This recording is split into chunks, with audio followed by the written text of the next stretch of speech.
Someone once said this. The truth is, tariffs are taxes. They don't punish foreign governments. They punish American families. When we tax imports, we raise the price of everything, from groceries to smartphones, washing machines, and every other conceivable product. It is time that we save the American people from high prices and prevent the Democrats' restoration of power. It's time to terminate the tariffs. Our next guest, that's who, Republican Senator Rand Paul from Kentucky. How did we get here? How did the Republican Party get here, Senator? How did we all get here? I mean, the whole debate is so fundamentally backwards and upside down. It's based on a fallacy. And the fallacy is this, that somehow in a trade, someone must lose. That somehow when you trade with someone, there's a loser and someone's taking advantage of you and China's ripping you off or Japan's ripping you off. It's absolutely a fallacy.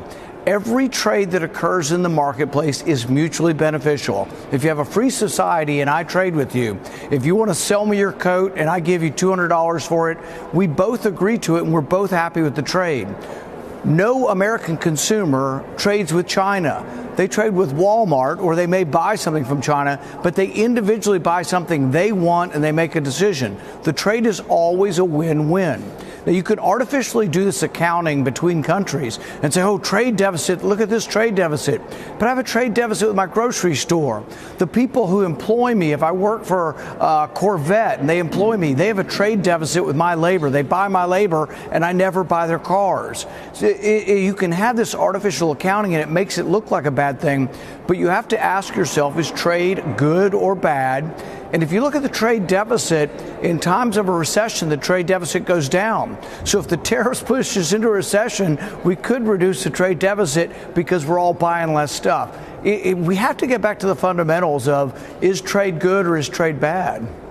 Senator, you are maybe getting some support and some praise from Democrats, but the support and praise from Republicans, you're saying that you're getting it, but these are individuals that you don't even want to be on the record for saying that. Is that fair to say?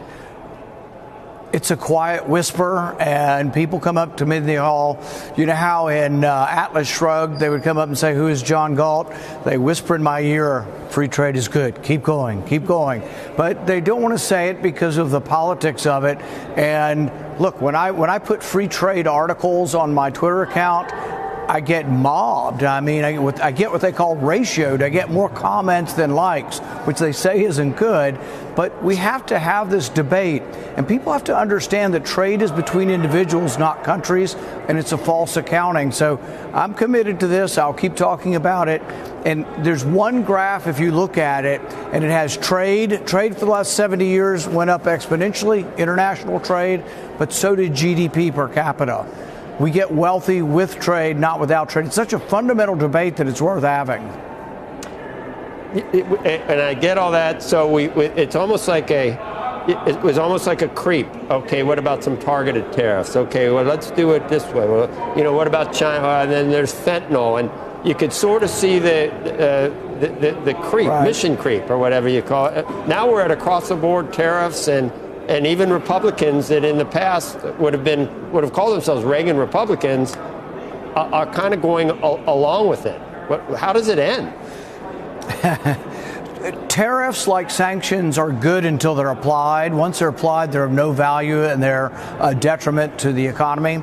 But if you threaten tariffs and you get other people to lower their tariffs, you can say, oh, this is wonderful. If you threaten sanctions and you can get a country to change their behavior, that's wonderful. If you have them in place, they're only of value if you can remove them. So if you can remove tariffs and lower tariffs and get, more equal tariffs, that's good. But we have to start from talking about the truth. One of the things they say with Canada is, oh, there's a 270% tariff on dairy products going from the U.S. into Canada. Well, you know what the real tariff is?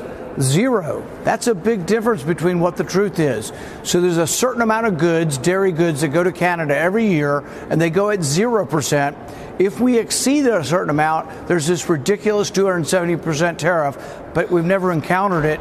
And the USMC renegotiated it and raised the level that's under zero. Trump should be congratulated for USMC raising the amount of dairy that goes in at zero. But we have to have an honest debate. We can't go around saying that there's a 270% tariff when that's not really the truth. Senator, we had Ray Dalio on talking about how he understands why we got to this point. There are sectors of the sections of the country that have gotten hollowed out by free trade. People who lost their jobs, industries that left towns upended. What could and should we do to help those who have been hurt by free trade if it's not tariffs? The middle class, if and when they've been hollowed out, have been hollowed out by free spending, by debt and inflation. So the last 4 years were difficult for the middle class, and they lost ground, and the average family income went down because they lost purchasing power. Their wages didn't keep up with inflation. Inflation comes from debt. It's nothing to do with free trade. Trade is proportional to wealth. What happened, Senator, over the last 50 years, losing 60,000 factories? What should we have done about that? You can see where the president's coming from. Yes and no. If you look at the last 60 or 70 years of household income, the lower class under 50,000 shrunk slightly. The middle class shrunk slightly. And you know where they all went? To the upper class. Over $100,000 category tripled in constant dollars over the last 70 years. The truth is just we have to discuss the truth. The middle class shrunk slightly, but they became richer. So, you know, there's so many good facts on this. Steven Pinker's written about it. Humanprogress.org has written about this. We have to work on facts, and it's the job really to point out fallacies. It is a fallacy that people have gotten poor. The world is richer than it's ever been. 100,000 people leave poverty every day.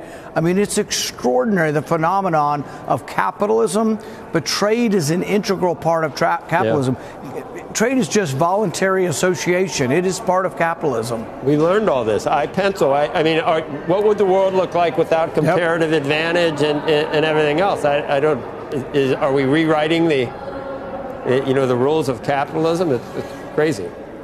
Well, that's why we can't give up on this. This isn't me versus Donald Trump. I like Donald Trump. I've supported most of his cabinet. I'm a chairman of a committee. I've pushed his people through. We'll continue to do so. I want to cut spending. Right. I want to balance the budget. I support so many things, but I can't support a fallacy that is going to make us lose our wealth. I have a retirement account too. I want my retirement account to stay there, and I think tariffs is going to decimate it.